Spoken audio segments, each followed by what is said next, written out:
नमस्कार। Digital teacher training में आज मैं केमिस्ट्री प्रैक्टिकल की बात करूंगा कि केमिस्ट्री टूल्स क्या हैं। बहुत से ऐप के बारे में आप हमेशा जानकारी चाहते हैं। केमिस्ट्री के लिए जो प्रैक्टिकल वर्क है वो किस प्रकार हम ऑनलाइन भी करा सकते हैं। ऑफलाइन तो हम कराते ही हैं। हम गूगल पर जाएंगे, ओ लैब्स पर हम क्लिक करेंगे। ओ लैब्स www.olabs.edu.in पर मैं क्लिक करूंगा। ओ लैब्स पर क्लिक करते के साथ आपको डिफरेंट ये एक स्क्रीन ओपन होगी। उसमें फिजिक्स, केमिस्ट्री, बायो, मैथ, अंग्रेजी के कंटेंट डेवलप करके अपलोड किए गए हैं। यह आप हिंदी के साथ साथ अंग्रेजी, मराठी, फ्रेंच, इन लैंग्वेज में भी आप यूज कर सकते हैं। मैं हिंदी में यूज करूँगा। सबसे पहले मैं आज केमिस्ट्री की बात करता हूँ। केमिस्ट्री पर रसायन विज्ञान पर जाकर मैं क्लिक करूँगा। रसायन विज्ञान पर जैसे ही मैं क्लिक करता हूं, आप देखेंगे रसायन शास्त्र कक्षा 12 के बहुत से प्रैक्टिकल आपके सामने आएंगे। कक्षा 11 के भी बहुत से प्रैक्टिकल सामने आएंगे। आप जिस कक्षा को पढ़ाते हैं और मेरा मानना है कि आप जिस टॉपिक को पढ़ाना चाहते हैं वो टॉपिक चाहे क्लास 9th में हो, 10th में हो, फर्स्ट ईयर में हो या इंटर में हो, आप सबसे अच्छी बात ये रहती है कि हमारे पास सामान ना रहते हुए भी, हम कॉलेज में ना रहते हुए भी बच्चों को प्रैक्टिकल करा सकते हैं। जैसे मैं एक एग्जाम्पल देता हूँ। मुझे बच्चों को अम्ल और क्षार, एसिड एंड बेस बताने हैं। तो अम्ल और क्षार कहीं ना कहीं ये 9th में भी होता है, 10th में भी कहीं ना कहीं आते हैं, फर्स्ट ईयर में भी आते हैं, इंटर में भी। मैंने उस पर क्लिक किया। अम्ल और क्षार के बारे में मैं जानना चाहता हूँ। पहली फेज पर, पहले पॉइंट पर क्लिक करता हूँ, सिद्धांत पर, प्रिंसिपल क्या है। तो ये सब आपके सामने आया। आप उसके सिद्धांत को जान पाएंगे। आप HCl अम्ल होता है और लाल लिटमस को नीला बना देता है। HCl जिंक धातु के साथ प्रतिक्रिया करता है ना। तो ये कुछ सिद्धांत यहाँ लिखे हुए हैं। इस प्रकार और भी सिद्धांत यहाँ लिखे होंगे, तो उन सिद्धांत को आप ध्यान से पढ़ लेंगे। थोड़ा सा कन्फ्यूजन कहीं कहीं हो जाता है। जो अम्ल है वो क्या करता है, अम्ल की लिटमस से क्रिया आप पढ़ेंगे, है ना। अम्ल नीले लिटमस को ब्लू को रेड में कन्वर्ट कर देता है। और जो क्षार है, जो बेस है, वो क्या करता है, वो रेड लिटमस को ब्लू लिटमस में कन्वर्ट कर देता है। तो ये प्रोसेस को आप जानेंगे। प्रोसेस को जानने के बाद आप देखेंगे आवश्यक सामग्री। अगर हम कभी बच्चों को क्लास में नहीं दिखा पाते हैं तो फ्लैट बॉटम फ्लास्क है, टेस्ट ट्यूब है, फनल है, ड्रॉपर है, कॉर्क है, इन सबको बहुत अच्छे से पहचान इनकी हम करा सकते हैं। उसके बाद एनिमेशन है। इन्हीं रिलेटेड कुछ एनिमेशन जो वीडियो जो इसमें अपलोड है साथ में अम्ल और क्षार की। जैसे मैं एक आपको ओपन करके दिखाता हूँ।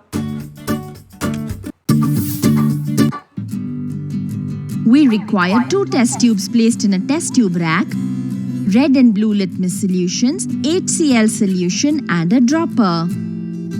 Take the red litmus solution. Pour the red litmus solution into a test tube.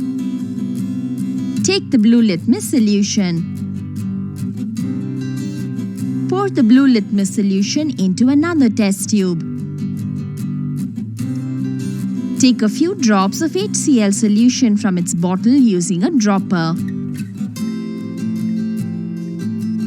Add this to the test tube containing the red litmus solution.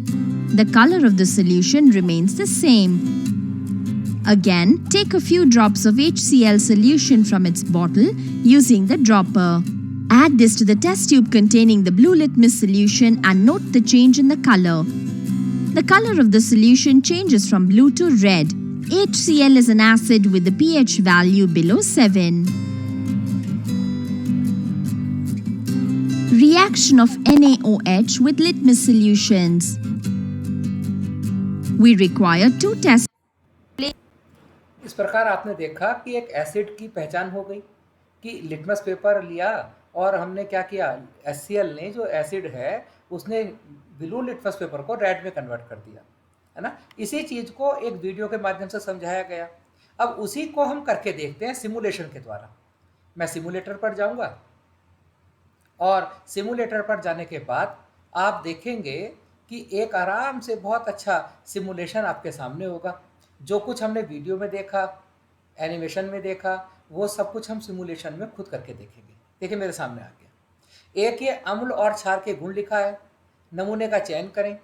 नमूना मैं चयन कर सकता हूँ कोई सा भी एक, है ना। उस नमूने को बीकर में ले लेंगे और मुझे पहचान करके ये बताना है, क्या बताना है पहचान करके, कि भाई ये नमूना कौन है। जैसे मैं नमूना नंबर 2 लेता हूँ। मैंने लिटमस का घोर ले लिया, ये एक में ब्लू लिटमस है और एक में रेड है। ड्रॉपर लिया, उस ड्रॉपर को मैंने उठाया, नमूने में डिप किया, ये मैं ही कर रहा हूँ अपने कर्सर से, नमूने में मैंने डिप किया और उसमें वो नमूना आ गया। मुझे बताना है ये नमूना जो है एसिड है या बेस है, अम्ल है या क्षार है। तो मैं इस नमूने को ले जाता हूँ और ब्लू जो रेड लिटमस है उसके ऊपर ले जाता हूँ, उसे छोड़ देता हूँ ड्रॉप। देखो रेड का रेड रहा और वो कलर चेंज नहीं हुआ, इसका मतलब है कि रेड तो चेंज नहीं हुआ। अब देखते हैं कि क्या ब्लू लिटमस कन्वर्ट होता है। मैंने फिर से उसे ड्रॉपर में ले लिया, नमूने को सैंपल पे जो दिया गया उसे रेड ब्लू के ऊपर ले जाता हूँ, छोड़ देता हूँ। देखो देखा आपने कि जो ब्लू लिटमस था वो रेड में कन्वर्ट हो गया। इसका सीधा सा अर्थ है कि जो नमूना है ये अम्ल है ना। अब टेस्टिंग करते हैं, रिजल्ट दिखा है बाईं तरफ। मैं क्षार पे क्लिक करता हूँ, ये क्षार नहीं है, मुझे पता ही था। अम्ल पे क्लिक करता हूँ, रेड आ गया और साथ ही साथ रिजल्ट शो भी हुआ, दिया गया नमूना अम्ल है। यह नीले लिटमस को घोल को लाल बना देता है, लेकिन लाल लिटमस के घोल को प्रभावित नहीं करता है। इसका पीएच मूल्य 7 से कम होता है। अब ये ड्रॉपर कहाँ से खींचेगा, ये कैसे होगा, ये हेल्प में भी दिया गया होगा कि आपको करना क्या है। घोल खींचने के लिए ड्रॉपर खींचें, बीकर के पास जाएं, फिर अगला स्टेप लिखा आएगा। तो इस प्रकार बड़े आराम से आप इस पूरे प्रोसेस को कर पाएंगे।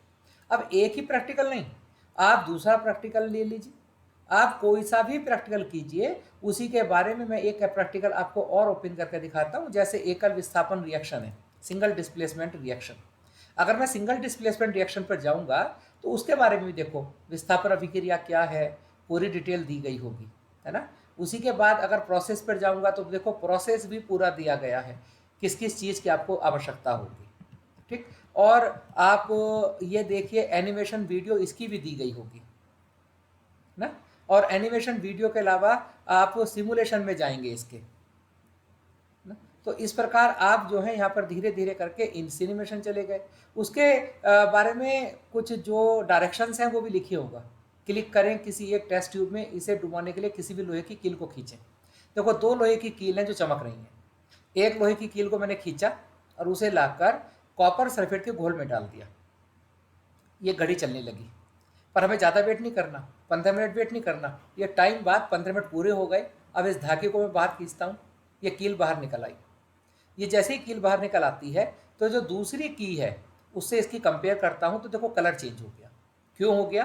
क्योंकि जब लोहे को कॉपर सल्फेट के घोल में डुबोते हैं तो क्या होगा, उस लोहे की कील पर तांबा जम जाता है। तो ये एकल विस्थापन है, इस प्रकार समझाया गया। मौखिक परीक्षा के लिए भी तैयारी कराई जाती है ना। ये पूरे क्वेश्चन आंसर उसमें दिए गए हैं। तो इस प्रकार आप एक बहुत अच्छी तैयारी के साथ जा सकते हैं। इस ऐप का यूज करें, बच्चों को सिखाएं और टीएलएम बनाएं, फिजिक्स केमिस्ट्री मैथ बायो सभी में जाकर।